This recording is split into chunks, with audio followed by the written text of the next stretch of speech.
Okay guys, so we are going to move on with some more machine stitches, and we're going to do a machine hem stitch. So we are going to start with 2 pieces of prepped muslin that are 10 inches long and 4.5 inches wide. We've got 1. We've got 2. I've also already neatly pressed them with my iron, ready right over here. Gonna get those really nice and crisp and put 2 ends together so that we can first sew a 1/2 inch seam all the way down, just as we have been doing, and then we'll carry on with our hem stitch. So I'm putting my 2 pieces together. I'm going to start with a pin just up at the one end, going perpendicular, the opposite direction of the way I'm going to be sewing, which is so in this direction, and then 1 pin in about the center and 1 pin down at the other end, just so that the 2 of these pieces aren't moving while I'm sewing. Okay, so I've got this pinned, and I'm going to sew a 1/2 inch seam, 1/2 inch from this edge all the way down my 10 inches. Okay, so I'll come over to my sewing machine, which is all set up. I'm going to drop the presser foot about 1/4 inch, if you can see that better, about 1/4 inch from the edge of the fabric. I'll hold on to my 2 threads that are coming out the back. I'll walk that first stitch in, and then maybe even a second. I can let go of those threads because my pin is right there and the needle is down. I'll lift my presser foot up, get that pin out of the way, and now I'm ready to sew. So presser foot back down, turn my machine on, walk that once more just to make sure we're good, and I'll go ahead and sew using the foot pedal. So I'm sewing at a 1/2 inch, just gliding it, not pushing or pulling. I'm getting to this other pin, so I'm going to make sure my needle's down, presser foot up, pin comes out, and then I can put the presser foot back and sew the rest of the seam. Just making sure I'm staying at that 1/2 inch mark. Needles down, presser foot up, pull that pin out as I'm getting closer, presser foot back down, and I can finish it off. So right off the edge, walk the wheel towards me, making sure the needle is now up. This can pull smoothly, cut it, and I've got my 1/2 inch seam. I'll go ahead, and I just always do this. I take my fingers and I push any tension right off the side. Okay, I've just clipped this at the end. I haven't tied any knots or locked anything in place, so I can just push that tension right out of the way. I'll go ahead and clip this about 1 inch or 2 from the edge. And now what I'm going to do is press this seam open. So I want to press it open so that I see this pretty outside. And on the inside here, I will take my seam allowance, the 2 little pieces, there we go, and I will just press this totally flat, okay? So both sides are pressed open. So I'll come over to my sewing machine, and not my sewing machine, my iron, and first I'll just kind of finger press this to press it open with my hand, and then I can use my iron. I'm making sure as I press that I'm not locking any folds into it, that I'm spreading the fabric with my fingers as I go, just like this. It's warm, but it's okay. You can touch it. It's manageable. Once it looks good on the back, I'm going to flip it over to this side. And I just want to make sure I don't have any wrinkles or folds. I don't have like fabric that's coming over, you know, like this, and I've somehow trapped it in. I want this to be taut. I want to see those little stitches coming through. So I'll press again from my outside, my pretty side. I always end with that. Come back to my sewing machine, Okay, and now I've got this pressed open, really nice and crisp and pretty. And what I want to do is basically pretend that this is a skirt or a pair of pants, something like that. We can pretend it's a pant leg, right? So this is the outside, and I want to hem the bottom seam, okay? So what I want to do is I want to, just like we did our hand sewing hem, the slip stitch, we did a double fold. Remember, we folded it up a 1/2 inch, and then we folded it up a full inch, so a double fold.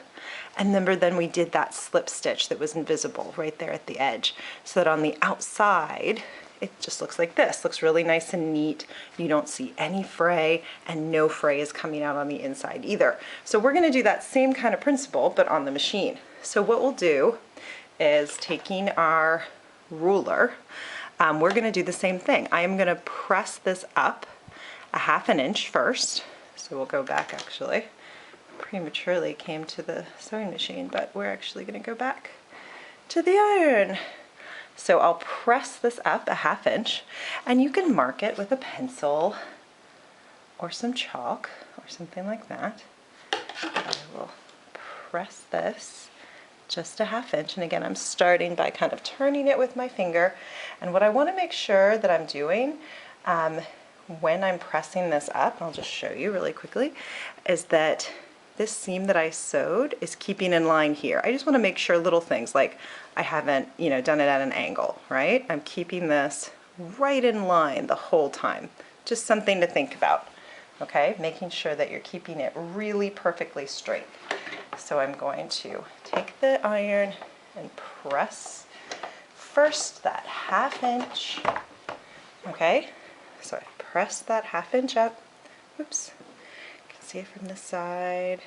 Okay, and now I'm going to press a full inch.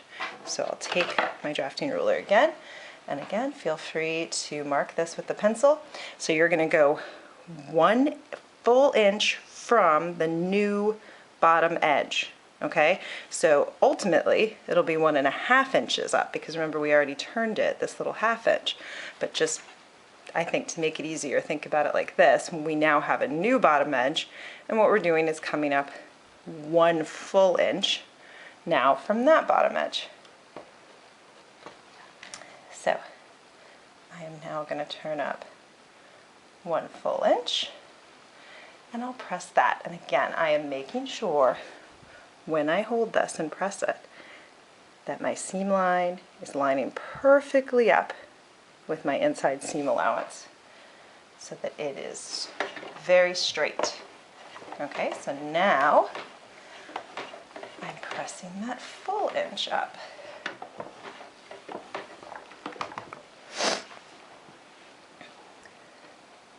So now it looks like this from the outside.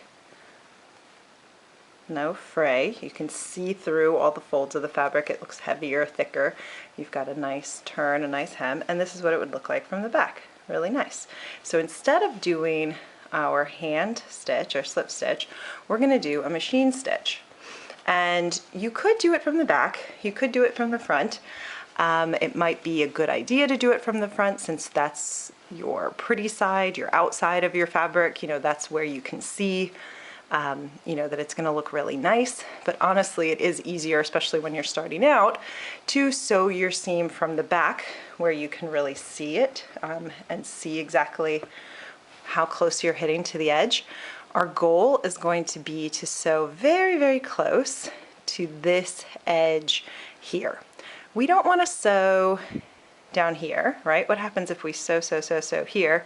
Then this doesn't get caught, and it just flaps around and it opens up, and then we've got fray, right? So our goal is definitely to capture all of our fray, right? So we have to sew absolutely somewhere between, here to here, where that fray is folded.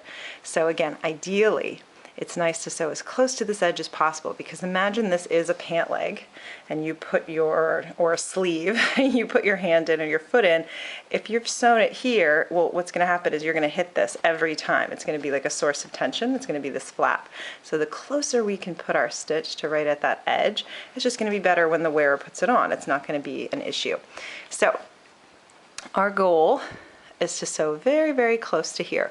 We can say we can sew at a 1/4 inch, right, and keep it right in line with the presser foot as we've been doing. That should be pretty good. And if anything, we can kind of err to a little closer, maybe like a skinny 1/4 inch, a little closer to the edge, and I'll show you what I mean as I sew. So again, you can sew it from this side. This would probably be the best to make sure it looks the nicest from the outside. And you can kind of see, because of the thickness of the fabric, see, I can see where that line is. But if it stresses you out and it's easier for you, just make sure your stitch tension is perfect and that your stitch looks just as pretty on the inside, or sort of on the underside with your bobbin thread, as it does on the top. And you can sew from this side too. It shouldn't in theory matter, but just make sure that it looks great from this side. Okay, that's the main point. So we're gonna go ahead and set this up, and again, I'll show you sewing from this side, since that's a good first way to start. And so again, I can just choose to sew in this direction, I can choose to sew in this direction, whatever makes the most sense. If I was going to sew a 1/4 inch from the edge, I could line this right up with my presser foot and sew like this. If I'm going to sew a little bit closer, I could pick sort of another line. I could try to get even closer to the edge by sort of choosing a spot on the inside of the presser foot that I'm kind of using as a guideline. I could measure it out and lightly mark it. What I'm going to do is sew about a 1/4 inch, but again, like a skinny 1/4 inch. So I'm just going to take this to the inside of the presser foot just a little bit and see if I can get even a little bit closer to that edge for my machine hem, okay? So I'm going to take my presser foot and put it down about a 1/4 inch from the edge, just like I like to do. Hold on to my threads, walk those first 1 or 2 stitches, and let me show you a little closer exactly where I am. So I am not really right up against the presser foot like I would normally be for a 1/4 inch. I'm on the inside. I'm going to try to kind of aim with this line right at the midway point of that presser foot kind of toe, we'll call it. So I'm just going to aim to keep this really, really straight as I possibly can, okay? And then consistently from this edge. You can definitely sew it at a 1/4 inch using that as a guide if it's easier for you, but you can try to get a little bit closer, okay? See if you can get more like a skinny 1/4 or a 1/16 of an inch, okay? So I'll turn my machine on, and let's see if I can use the foot pedal and finish this stitch. I'm really going to make sure when I go right across in the center here, I'll turn this off so you can see that again my hem seam is lined up with this seam and it's really nice and straight. If you feel like that's moving, we could have put some pins in it beforehand, you know, to make sure that it doesn't move just like we normally do. I felt like it was staying in place, but just if that becomes an issue for you, you can definitely stop and pin it. But I'm going to go right over all that thickness, and I'm just holding it, keeping it straight, and going right off the edge. The needle's up, so I'll pull the presser foot up. Okay, and I've got my stitch. And so you can see, let me show you from this side, I've got my hem. This is the bottom edge, and again, if this was the same color, you know, wouldn't even see it. It would sort of look like the hem of a pair of jeans, right? Looks really nice from this side, and you can see through that little thickness. And then here on this side, I've got about, I would say, you know, a 1/16 or a very 1/4 of an inch, very skinny 1/4 inch from my edge all the way, and keeping it nice and straight and consistent. And then here, again, this seam is straight leading into this one, just things to look out for. Okay, so I can now clip my threads,